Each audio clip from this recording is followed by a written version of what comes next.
사람마다 각자의 이미지가 있습니다. 어떤 사람을 처음 만났을 때 그 사람에게서 느껴지는 이미지가 있죠. 깊이 교제를 하거나 대화를 나누지 않더라도 이미지는 다 느낄 수 있는 겁니다. 제가 이 사람을 봤을 때, 저 사람은 저렇게 했구나.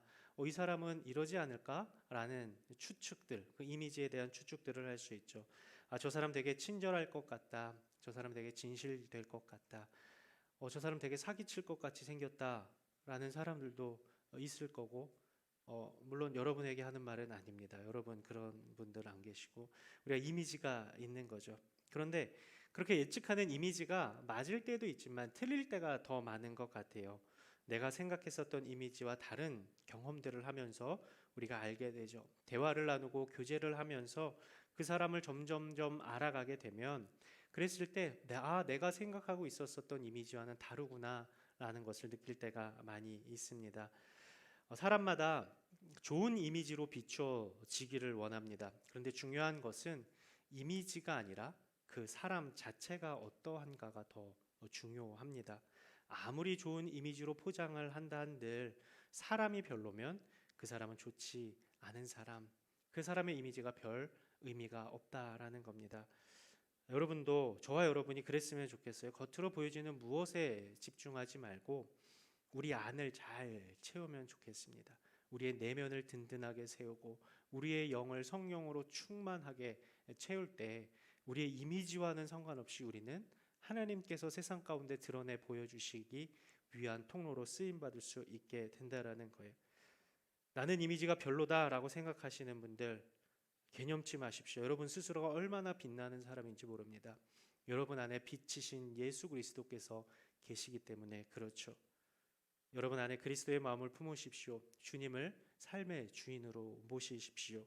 그게 바로 성령의 사람으로 이 땅 가운데 살아가는 가장 탁월한 방법이겠다 싶습니다.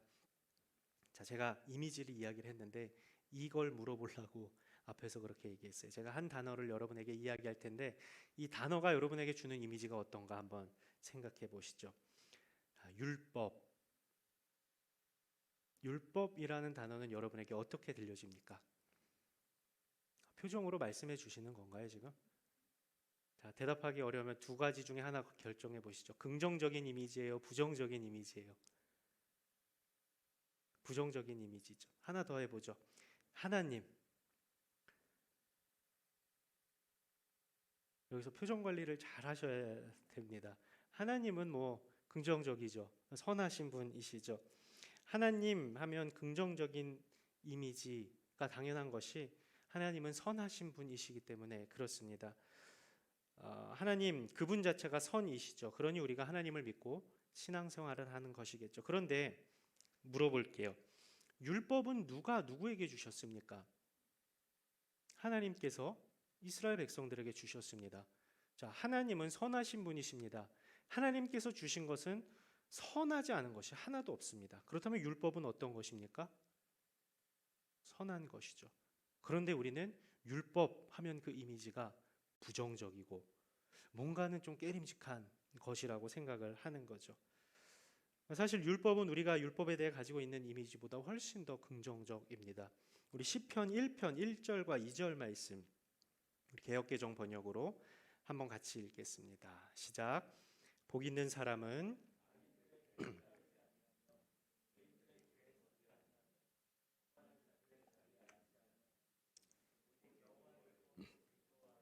그의 율법을 주야로 묵상하는도다. 우리가 좋아하는 말씀이죠. 우리가 잘 아는 말씀입니다. 율법은 원래 좋은 것입니다. 율법은 원래 우리가 생각하고 있는 이미지보다 훨씬 좋은 것입니다. 왜요? 하나님의 말씀이기 때문에 그렇습니다.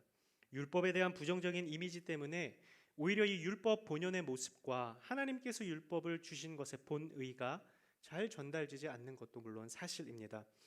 우리 그리스도인에게 이 성경이 있고 그 성경 말씀을 통해서 하나님이 기뻐하시는 삶의 모습이 어떠한지, 하나님을 섬긴다라는 것은 어떠한 건지, 하나님께서 원하시는 삶은 무엇인지를 깨닫고 믿는 것처럼 하나님으로부터 율법을 받은 유대인들에게 있어서 율법은 지금 우리에게 있는 이 성경과 마찬가지의 것이었다라는 거예요. 하나님의 완벽한 계시, 하나님을 섬기는 수단이며 동시에 방법이 바로 율법이었습니다. 그래서 우리가 읽은 이 시편 1편에서 시편 기자도 여호와의 율법을 즐거워하고 그의 율법을 주야로 묵상하는 자가 복이 있는 사람이다라고 이야기를 하죠. 율법을 따라 사는 사람은 물가에 심기운 나무가 계절을 쫓아 열매를 맺는 것처럼 풍성한 생명이 약속된 것이 율법 본연의 모습입니다. 그런데 이 신약에 익숙한 우리, 특별히 이 로마서를 읽으면서 이 로마서를 쓰는 바울은 이 율법에 대해서 부정적으로 이야기하는 것처럼 우리에게 들려집니다. 바울은 율법이 아니라 예수 그리스도라고 이야기를 하니까 이 간극이 생긴 거예요. 선하신 하나님께서 허락하신 이 율법과 예수 그리스도와의 이 관련성, 이 사이를 어떻게 이해할 수 있겠는가 하는 문제가 생기는 거예요. 간단히 정리해 보면 그래요. 제가 간단히 정리한다고 원고엔 썼는데 간단하지 않을 수 있으니 여러분 잘 들으세요. 율법은 선하고 의로운 것입니다. 율법의 정신과 그 율법을 지키면 선할 수 있습니다. 의로울 수 있습니다. 그러나 이 율법과 율법의 정신을 지킬 수 있는 사람은 단 한 사람도 없습니다. 선함과 의로움만이 하나님 앞에 나아갈 수 있는 조건입니다. 그러나 율법과 율법의 정신을 지킴으로 의로울 수 있는 사람이 없으니 하나님께 나아갈 수 있는 사람이 없게 되는 거죠. 하나님께 그래서 나아갈 수 있게 할 수 있는 방법이 바로 예수 그리스도셨고, 그리스도를 통해 죄인된 인간을 의롭다 칭해 주셔서 하나님께 나아갈 수 있게 하신 것이죠. 그렇다면 율법은 무엇입니까? 그리스도로 인해 율법은 이제 완전히 폐기되어야 하는 것입니까? 로마서 3장 20절 말씀 한번 같이 읽겠습니다. 로마서 3장 20절입니다. 시작. 그러므로 율법의 행위로는 하나님 앞에서 의롭다는 인정을 받을 육체가 없습니다. 율법으로는 죄를 깨달을 뿐입니다. 오늘 본문 7절 말씀도 한번 같이 읽죠. 오늘 본문 로마서 7장 7절 말씀입니다. 시작. 그러면 우리가 무슨 말을 하겠습니까? 율법이 죄입니까? 결코 그럴 수 없습니다. 율법에 비춰 보지 않았다면 나는 죄를 알지 못했을 것입니다. 율법이 탐내지 말라고 하지 않았다면 나는 탐심을 알지 못했을 것입니다. 율법을 통해 알 수 있는 것은 내가 그리스도 외에 의롭다함을 얻을 수는 없구나 라는 것을 깨닫게 한다라는 것이죠. 율법을 통해서 죄가 무엇인지 분명한 자기 죄의 인식을 할 수 있게 하는 것이 바로 율법이라는 거예요. 율법은 악한 도구가 아니라 죄를 깨닫게 함으로 그리스도를 발견하고 그분께 나아갈 수 있게 하는 하나님의 선한 도구가 율법이라는 겁니다. 그런데 왜 율법이 부정적인 이미지를 갖게 되었는가? 제가 두 가지만 한번 볼게요. 첫 번째, 율법을 자신 마음대로 다루는 유대 율법주의자들 때문에 그렇습니다. 율법 자체가 부정적인 것이 아니라 율법을 자신의 입맛대로 다루고 그것을 통해 자신의 우월함을 주장하고 율법을 얻지 못한 이방인들을 무시하고 차별하는 이 율법주의자들로 인해서 율법이 부정적인 이미지를 갖게 된 것입니다. 칼이 있어요. 칼이 도둑에게 들리면 그것은 살인도구가 되지만 인류 주방장에게 들리면 그것은 맛있는 음식을 만드는 도구가 되는 것이죠. 율법이 누구에게 들려져 있는가? 율법을 누가 어떻게 받아들이고 그것을 어떻게 적용하고 있는가에 따라 완전히 다른 것이 된다라는 겁니다. 율법의 기능은 죄를 깨달음으로 그리스도를 찾게 하는 유익한 기능을 가지고 있습니다. 우리가 병원에 가면 이런저런 검사를 많이 하죠. 꽤 비싸요. 그런데 검사를 한다고 치료가 됩니까? 검사를 한다고 치료가 돼요? 막말로 검사한다고 치료가 되는 것도 아닌데 비싼 돈 들여 검사를 안 하겠다고 하면 그것은 어리석은 건가요? 지혜로운 건가요? 어리석은 거죠. 이 율법을 지키며 사는 것이 구원을 주는 것도 아닌데 굳이 어렵게 그것을 지키며 살아야 하는가? 그냥 버려버리면 되지라고 생각하는 것도 마찬가지로 어리석은 일이라는 거예요. 율법, 이 말씀의 기준을 따라 사는 것. 그러나 여전히 연약하고 부족하여 그 말씀대로 살아가지 못하니 주님, 주의 도움이 필요합니다. 성령의 이끄심이 필요합니다. 라는 대로 나아가게 하는 것이 율법이고 하나님의 말씀이라는 거예요. 검사가 치료를 하는 것이 아닌 것처럼 율법이 선하고 의롭게 하는 것이 아닙니다. 더럽고 추한 것이 많아서 하나님의 말씀에 비추어 보기 싫다고 하면 그리스도로 인해 허락되는 이 구원의 사건이 우리에게까지 다가오지 못하게 되는 것이죠. 왜요? 나의 죄를 발견하지 못하니. 나는 죄 없이, 법 없이도 살 수 있는 사람이다라고 생각할 수 있기 때문에 그렇죠. 두 번째, 율법이 부정적인 이미지를 갖게 된 이유는 오늘 본문이 이야기하고 있는 건데요. 죄가 율법을 이용하고 있기 때문에 그래요. 우리 8절에서 10절까지 오늘 본문 로마서 7장 8절에서 10절까지의 말씀을 한번 읽어보겠습니다. 천천히 한번 읽어보시죠. 시작. 그러나 죄가 계명으로 인해 기회를 타서 내 안에 각종 탐심을 일으켰습니다. 율법이 없으면 죄는 죽은 것입니다. 전에 율법이 없었을 때는 내가 살아 있었지만 계명이 들어오자 죄는 살아나고 나는 죽었습니다.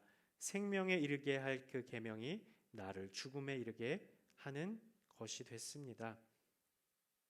그리고 우리 12절 말씀도 한 번 더 읽겠습니다. 12절 말씀 같이 읽죠. 시작. 그러므로 율법도 거룩하고 계명도 거룩하고 의롭고 선합니다. 12절 말씀 보면 율법은 거룩하고 의롭고 선한 것이라고 말합니다. 그런데 문제는 죄가 이 율법을 이용해서 사람들을 죄로 물들게 했다라는 거예요. 율법을 죄가 사용했다라는 겁니다. 이게 무슨 말이냐? 우리가 보통 뭐 하지 말아라 라고 하면은 안 하는 편인가요? 더 하고 싶어 하는 편인가요? 더 하고 싶어 하죠. 아직 여러분 중고등학생들 같군요. 하지 말아라 그러면 막 더 하고 싶은 게 있죠. 사람이 그런 겁니다. 그런데 율법에서는 하지 말라라고 한 것들이 많아요. 오늘 본문의 예가 탐내지 말라라고 이야기하면 탐내는 게 인간의 본성이라는 거예요. 아담과 하와에게 선악과를 먹지 말라고 말씀하셨는데 만약에 하나님이 선악과 먹지 말라라고 말씀하지 않으셨다면 아담과 하와가 선악과를 먹었을까요? 안 먹었을까요? 상상이지만 안 먹었을 수도 있겠다. 에덴 동산에 그렇게 많은 과실들이 있는데, 열매들이 있는데 굳이 선악과를 먹을 이유도 없었을 텐데 선악과 먹지 말라 그러니까 더 먹고 싶어 했었던 거죠. 먹지 말라고 하니까 왜 먹지 말라고 했을까? 먹으면 어떻게 될까? 이런 자극적인 생각이 들어간 거예요. 결과적으로 탐내지 말라라는 이 계명, 이 율법은 탐내지 않게 하는 방패가 아니라 오히려 탐심을 자극해서 그 계명을 어기도록 했다라는 겁니다. 무엇이요? 죄가. 그게 죄가 율법을 이용했다라는, 그게 8절 말씀이에요. 우리 8절 말씀 한 번 더 같이 읽죠. 8절입니다. 시작. 그러나 죄가 계명으로 인해 기회를 타서 내 안에 각종 탐심을 일으켰습니다. 율법이 없으면 죄는 죽은 것입니다. 죄가 율법을 이용했다라는 겁니다. 11절도 같이 한번 읽죠. 11절 말씀 시작. 죄가 계명으로 인해 기회를 타서 나를 속이고 그 계명으로 나를 죽였습니다. 율법이 죄에 이용되고 있으니 율법 자체가 12절에서 거룩하고 선하고 의로운 것임에도 불구하고 부정적인 이미지를 입게 됐다. 무엇 때문에? 죄 때문에. 13절도 읽죠. 13절 말씀 시작. 그러면 선한 것이 내게 죽음을 가져다 주는 것이 말입니까? 결코 그럴 수 없습니다. 오히려 죄가 죄로 드러나도록 하기 위해 그 선한 것으로 내게 죽음을 가져왔습니다. 이는 계명으로 인해 죄가 더욱 죄가 되게 하려는 것입니다. 율법은 원래 선하고 의롭고 거룩한 것입니다. 그러나 이 율법이 죄의 이용을 당하여 나에게 적용되는지, 아니면 율법을 통해 내 안에 죄를 발견하고 주님을 찾게 하는지, 그 차이에 따라서 이 율법이 부정적인지 긍정적인지 하나님의 명령의 순기능과 역기능이 구별된다라는 겁니다. 율법 자체, 하나님 말씀 자체는 악한 것이 아니라 그것을 받아들이는 내 상태가 어떠한 상태인지가 중요하다라는 거예요. 그런데 이미 선언적으로 우리의 상태가 어떠한지에 대해서 오늘 본문에서 바울은 한 가지 비유를 들어서 이야기를 합니다. 바로 결혼한 여인이 법에 어떻게 영향을 받고 있는지 그거예요. 결혼한 여인은 법에 의해서 남편에게 매임을 받습니다. 그런데 이 매임은 시한이 있습니다. 언제까지요? 남편이든 아내든 살아있을 동안에만 이것이 효력이 있어요. 만약에 남편이 죽는다면 아내는 남편에게서 벗어나서 자유로운 신분이 되는 거죠. 다른 남자와 결혼을 해도 문제가 될 것이 없다라는 것이 바울이 오늘 이야기하는 결혼의 비유예요. 우리 본문 1절에서 3절까지의 말씀 같이 한번 읽겠습니다. 1절에서 3절 시작. 형제들이여, 내가 율법을 알고 있는 사람들에게 말합니다. 여러분은 율법이 사람이 살아있는 동안에만 그 사람을 지배한다는 것을 알지 못합니까? 결혼한 여자가 그 남편이 살아있는 동안에는 법으로 남편에게 매여 있으나 그 남편이 죽으면 남편의 법에서 벗어나게 됩니다. 그러므로 남편이 아직 살아있을 때 여자가 다른 남자에게 간다면 간음한 여자라 불릴 것입니다. 그러나 만일 남편이 죽으면 그 법에서 벗어나게 되므로 다른 남자에게 가더라도 간음한 여자가 되지 않습니다. 자, 그런데 우리가 쉽게 생각하면 이 죽은 남편이 율법이다라고 생각을 하는데 잘 들으셔야 돼요. 율법이 폐기되어야 하는 나쁜 것이다라는 것을 바울이 이야기하는 것이 지금 아니에요. 남편이 죽은 것처럼 율법이 죽어야 된다라는 것을 이야기하는 것이 아니라는. 근데 우리는 이 말씀을 그렇게 해석을 해요. 아, 남편이 죽었다, 율법이 이제 폐기되었다라고 이렇게 이퀄시켜서 생각을 하는데 그게 아니라 바울이 이 비유를 통해서 이야기하고 싶은 것은 죽음을 통해서 관계가 소멸됐다라는 거예요. 죽음으로 인해서 관계가 완전히 끊어져 버렸다. 그걸 이야기하는 겁니다. 우리 4절 말씀 한번 읽어보죠. 4절 말씀 시작. 그러므로 내 형제들이여, 여러분도 그리스도의 몸으로 인해 율법에 대해 죽은 자가 됐습니다. 이것은 우리가 다른 분 곧 죽은 자 가운데서 살아나신 분에게 속해 하나님을 위해 열매를 맺게 하려는 것입니다. 잠시만요. 4절에 보면 율법이 죽었다 그럽니까? 율법에 대해서 죽었다고 이야기합니까? 율법이 죽었다라고 이야기하는 게 아니라 율법에 대해서 죽었다라는 거예요. 율법 자체를 폐기시키자, 바울이 지금 그거 주장하는 게 아니라 율법에 대해서 우리는 죽은 자가 되었으니 율법과는 관계가 없는 사람이 됐다, 이 얘기를 하는 겁니다. 이해가 되시나요? 이게 매우 큰 차이예요. 제가 어저께 집에 가면서 라디오를 들었는데 우리나라는 문맹률이 낮은 나라잖아요. 글을 다 잘 알. 근데 요즘에 그런 얘기가 있다면 심심한 사과의 말씀을 드립니다. 심심한 뭐해 그랬더니 왜 심심하면서 그렇게 하냐. 그리고 뭐 결혼 생활이 무료하다 그랬더니 그러면은 돈을 내야 되냐. 막 이렇게 해석하는 사람들이 있다는 거예요. 문맹률은 낮은데 문해력도 낮다는 거예요. 문장을 해석하는 능력도 낮아졌다는 거예요. 책을 안 읽어서 그 얘기를 하더라고요. 4절 말씀에는 율법이 죽었다라고 이야기하는 게 아니라 율법에 대해서 죽었다라는 이야기를 하는 거예요. 이 말씀은 로마서에서 자주 등장하죠. 율법이 죽은 게 아니라 율법에 대해서 죽었는데 누가 죽었다? 그리스도와 함께 십자가에 못 박힌 사람은 율법에 대해서도 죽은 사람이 된다라는 거예요. 우리가 율법에 대해서 죽은 사람, 즉 율법에 의해서 의롭다함을 입는 것과는 관련이 없는 사람이 된다라는 겁니다.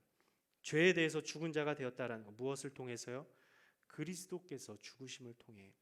그 죽으심에 나도 함께 죽었기 때문에 그것으로 인하여 모든 율법에 대해 우리는 죽은 자가 됐고 그리스도께 대해서는 산 자가 되었다라는 얘기예요. 어렵죠? 이해가 금방 되세요? 저는 말씀 준비하면서 굉장히 어려웠어요, 이게. 저도 이 고정관념이 있었어요. 율법이 죽었구나 라는 고정관념으로 이 말씀을 계속 대했었는데 읽어보니까 율법이 죽은 게 아니더라고요. 율법을 죽여야 된다라고 이야기하는 것도 아니더라고요. 율법에 대해서 우리가 죽었다라는 거예요.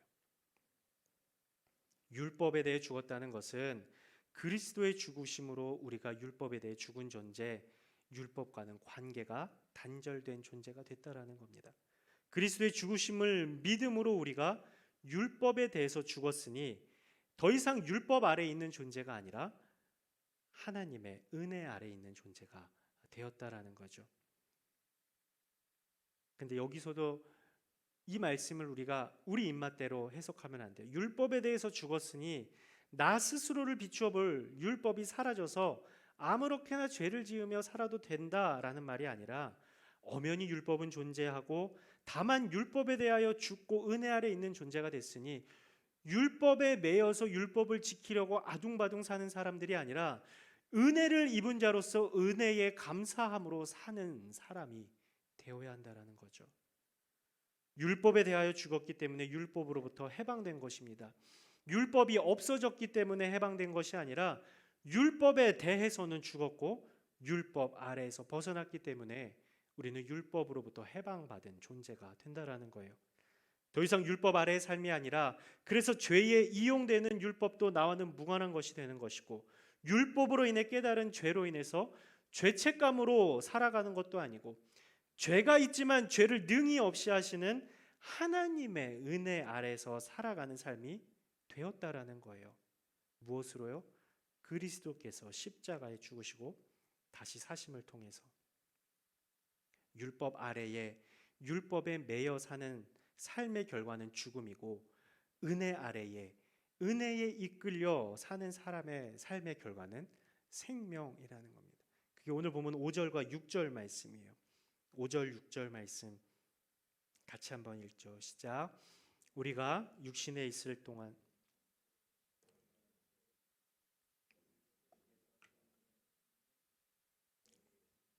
그러나 이제는 우리가 우리를 올가맸던 것에 대해 죽었으므로 율법에서 벗어났습니다. 그러므로 우리는 성령의 새로운 것으로 섬기고 문자에 의한 해묵은 것으로 섬기지 않습니다. 우리가 선한 삶을 사는 것, 우리가 하나님의 말씀을 따라서 사는 동력이 율법에 있는 것이 아니라 은혜에 있다라는 거예요. 하나님의 사랑 때문에 그렇게 살아가는 것이라는 거죠. 결국 바울이 이야기하고 싶은 것은 그거예요. 지금 당신의 상태, 우리의 상태는 무엇이냐? 우리는 우리의 상태를 어떻게 여기고 있느냐? 그리스도의 죽으심이 우리의 상태에 어떠한 영향을 주고 우리가 그 영향을 받고 살고 있느냐를 묻고 있는 겁니다. 우리 6절 말씀 한 번만 다시 띄워주실래요? 6절 말씀이 그렇게 시작해요. 어떻게 시작합니까? 그러나 이제는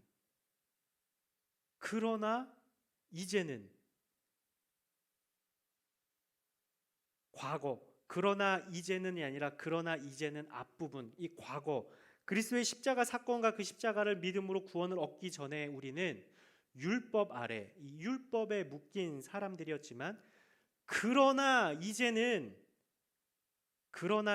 언제예요? 그때가 그리스도의 십자가 사건과 그 십자가를 믿음으로 구원을 얻게 됨을 확신하는 이제는 율법 아래에 있는 사람이 아니라 은혜 아래에 있는 사람이다. 율법에 이끌려 사는 사람이 아니라 성령의 이끄심을 받는 존재임을 이야기하는 겁니다. 한번 따라해 주시죠. 그러나 이제는 그리고 현재와 미래를 살아가야 되는데 여전히 그러나 이제는 이전의 과거에 얽매여 있다면 그리스도의 십자가가 우리와는 상관이 없게 된다라는 얘기예요. 그리스도의 십자가로 인해서 우리는 율법이 아닌 은혜 아래에 있는 존재가 되었음을 이미 선언적으로 선포하고 있다라는 겁니다. 그렇다면 이 율법, 하나님의 말씀과 지금 나와는 어떤 관계가 있느냐? 하나님의 말씀을 통해 더욱 하나님 원하신 대로 살려고 하고 성령의 인도하심을 바라며 하나님의 영광과 기쁨을 위해 살게 하는 것이지, 이 율법, 이 말씀이 우리를 죄책감이나 죄에 이용되게 내어주는 것이 아니라는 거예요. 그래서 우리가 말씀을 묵상하고 큐티를 하면서 우리 안에 찔리는 것들이 있잖아요. 여러분, 찔리라고 큐티하라는 게 아니에요. 여러분, 자책하라라고 말씀 읽으라는 게 아니에요. 말씀을 통해서 여전히 부족하고 연약한 나의 모습을 있는 그대로 받아주시며 성령으로 인하여 새롭게 하실 그 주님을 기대케 하기 위해서 큐티하고 말씀 보는 것이지. 내가 이런 죄를 졌어. 큐티 나눔하다 보면 그런 분들 계세요. 저는 이런 죄가 너무 많습니다.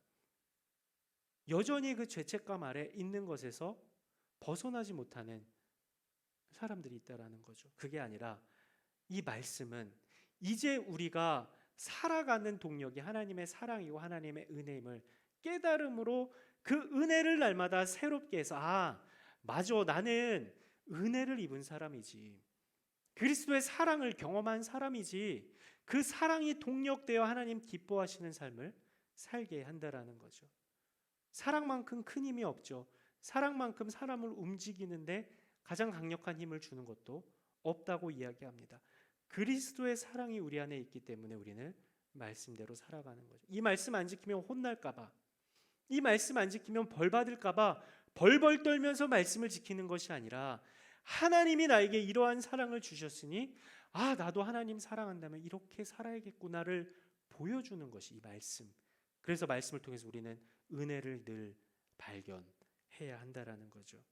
그래서 말씀을 읽고 묵상할 때 말씀 속에 나를 향하신 하나님의 뜻을 발견하고 그 뜻을 가장 삶의 높은 가치로 여기고 살아가는 동력, 바로 은혜를 발견하는 것, 그리고 사랑을 의지하는 것, 성령의 사람으로 은혜 아래 있는 존재임을 날마다 분명히 확인하는 것이 말씀을 통해서 우리를 이끌어 가시는 하나님의 일하심이다라는 거예요. 사랑하는 여러분, 하나님이 무서우신가요? 하나님 말씀 안 따르면은 여전히 두려움에 떨고 있습니까? 그러나 이제는 그리스도께서 우리의 죄를 대신해서 십자가에서 해결하신 이후의 삶을 살고 있는 우리는 그러한 벌벌 떨매 수준에서 넘어서서 주께서 나를 사랑하시니, 주님께서 나에게 은혜를 주셨으니 그 은혜와 사랑에 감격함으로 마땅히 반응하며 살아가는 믿음의 진일보가 있어야 하지 않겠습니까? 우리가 벌벌 떨면서 하나님 눈치 보면서 이렇게 하는 걸 원하실까요? 그 은혜에 감격해서 말씀 따라 살기를 원하시겠습니까? 저와 여러분은 그러나 이제는 이후의 삶을 사는 사람들입니다. 오늘 여러분 성경 있으시면 그러나 이제는의 하이라이트를 해주세요. 나는 그러나 이제는 이후의 삶을 사는 사람이구나. 그러나 이제는 은혜의 법칙을 따라서, 성령의 인도하심을 따라서 주의 뜻을 발견하면서 살아가는 사람이다라는 것을 기억하시며 날마다 말씀 가운데 거하시고, 말씀을 통해 나를 너무나 사랑하시고 나에게 지금도 여전히 성실하게 은혜를 베풀고 계신 그 주님을 경험하며 살아가는 저와 여러분의 삶이 될 수 있기를 우리 주님의 이름으로 축복합니다. 이 시간 한번 같이 찬양하고 기도하는 시간 갖도록 하겠습니다.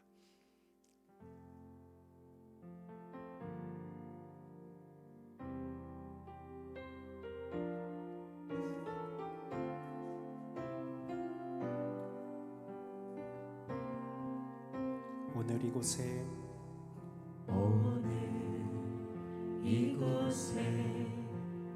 계신 성령님, 우리에게 말씀하시고 우리 가르치소서. 다시 우리 마음 열어주시고 주의 빛으로 밝혀 우리를 인도하소서.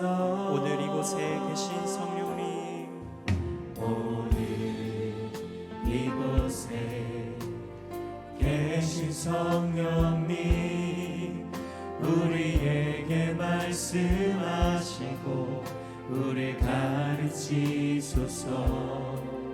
다시 우리 마음 열어주시고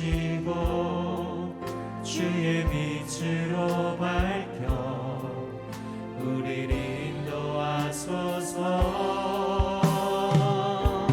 주님보다 앞서지 않고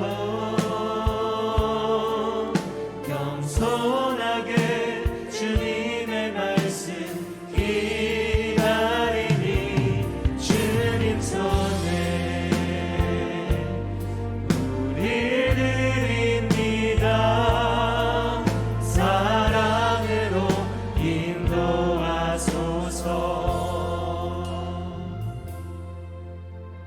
찬양을 다시 한번 할 텐데 여러분의 지금 시제는 어디에 있습니까?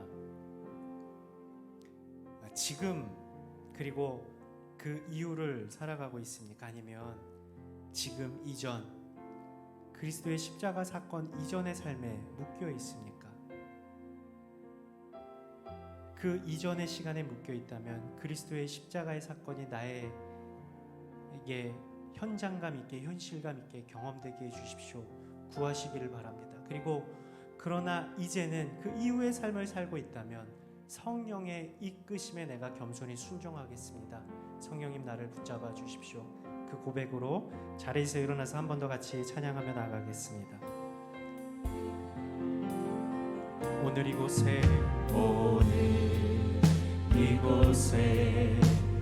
계신 성령님 우리에게 말씀하시고 우리를 가르치셔서 다시 우리 맘 열어주시고 주의 빛으로 밝혀 우리를 인도하소서. 주님보다 앞서지 않고 겸손하게 주님의 말씀 기다리니 주님 손에 우리 드립니다. 사랑으로 인도하소서. 주님보다 앞서지 않고 겸손하게 주님의 말씀 기다리니 주님 손에 우리 드립니다. 사랑으로 인도하소서. 창조하신 모습 창조하신 모습 떠난 우리를 예수님 함께 빚으소서.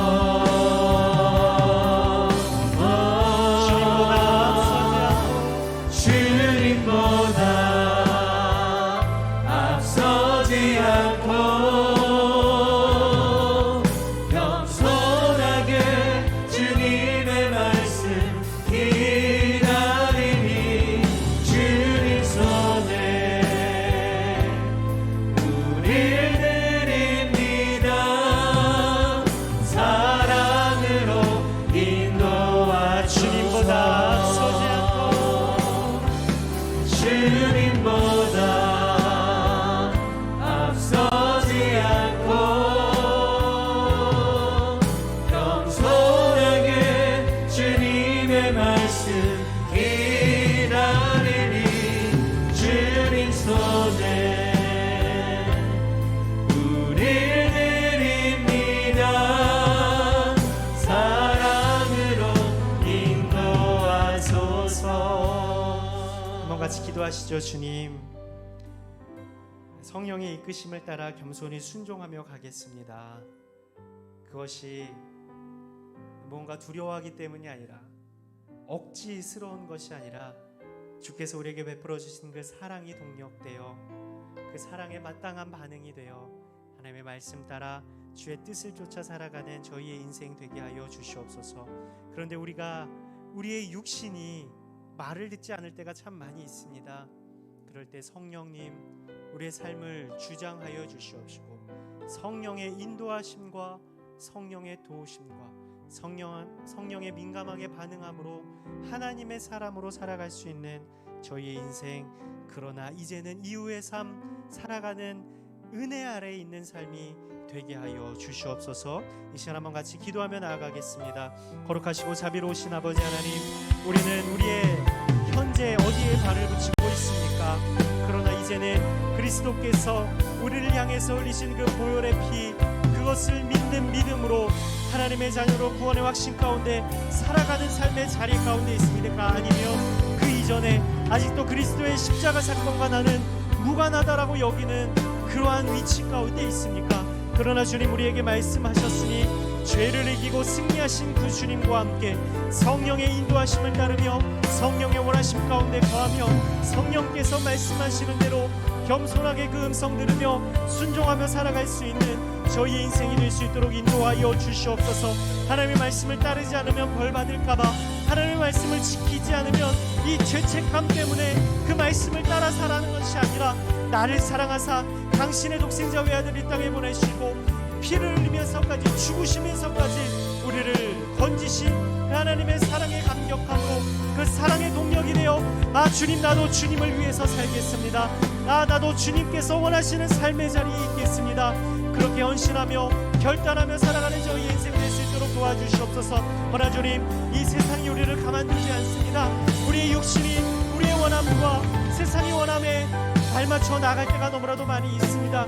그럴 때마다 성령님께 간절히 구하게 하여 주셔서 성령의 도우심과 성령의 이끄심과 성령의 말씀하심에 귀 기울이며 하나님의 원하심 가운데 거하는 저희의 인생 될 수 있도록 주님 인도하여 주시옵시고, 모든 상황 가운데 성령을 의지하며 주님의 편에 서서 이 땅에서 승리하는 저희의 인생 될 수 있도록 주여 인도하여 주시옵소서.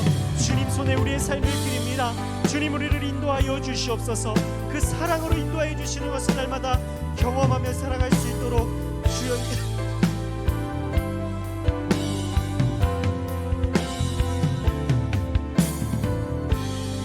주님을 신뢰하며 나아가는 하나님의 사람들의 놀라운 삶의 변화가 성령의 사람으로 거듭나 성령으로 인하여서 승리하는 인생 살아갈 수 있도록 주여 인도하여 주시옵소서.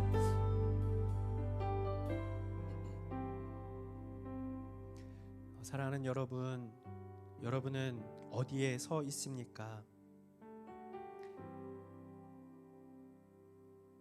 예수님의 십자가의 사건이 여러분에게는 어떤 의미가 있습니까? 그저 과거 2000년 전에 있었던 나와는 무관한 사건입니까? 아니면 지금 성령이 인도하시는 대로 사랑이 동력되어 나를 이끌고 가는 정말로 강력한 힘으로 우리의 삶 가운데 작용하고 있습니까? 우리는 이제 그리스도의 십자가 사건, 그 십자가로 인하여서 구원받은 이후의 삶을 살아가고 있으니 우리가 이끌림을 받아야 되는 것은 오직 성령님이시고 오직 하나님의 사랑인 줄로 믿습니다. 그 사랑에 의지하여 성령의 이끄심 가운데 날마다 승리의 삶 사는 여러분 되실 수 있기를 주님의 이름으로 축복합니다. 사랑하는 주님, 은혜 아래 있는 하나님의 사람들이 머리를 숙여 성령의 도우심을 간절히 바라오니 주님, 우리를 이끌어 가시는 성령님 의지함으로 하나님이 기뻐하시는 곳에 서게 하시고 하나님께서 원하시는 곳에 있게 하시고 성령께서 원하시는 말과 행동들과 생각들을 할 수 있도록 오직 성령에 충만한 사람들로 살아갈 수 있는 저희 모두가 되게 하여 주시옵소서. 말씀을 따라 사는 이유가 나를 사랑하시는 그 하나님의 그 크신 사랑 때문이게 하여 주셔서 그 사랑에 마땅한 반응으로 주 앞에 우리의 삶을 드릴 수 있게 하여 주시옵시고, 어디에 있든지 무엇을 하든지 주님으로 인하여 기쁨과 평강이 넘치는 삶 살아갈 수 있도록 주여 인도하여 주시옵소서. 여러 가지 문제로 인하여서 아픔과 고통으로 인하여서 걱정과 염려들로 인하여서 주께 부르짖는 하나님의 아들과 하나님의 딸들의 그 부르짖는 음성 주님께서 기억하여 주시옵시고, 하나님께서 예비하신 놀라운 것들을 밝히 볼 수 있는 믿음의 눈을 허락하시며 소망 가운데 흔들리지 않는 믿음으로 끝까지 주님 신뢰함으로 넉넉히 승리하는 삶 살아갈 수 있도록 주님 축복하여 주시옵소서. 예수 그리스도의 이름으로 기도드립니다. 아멘.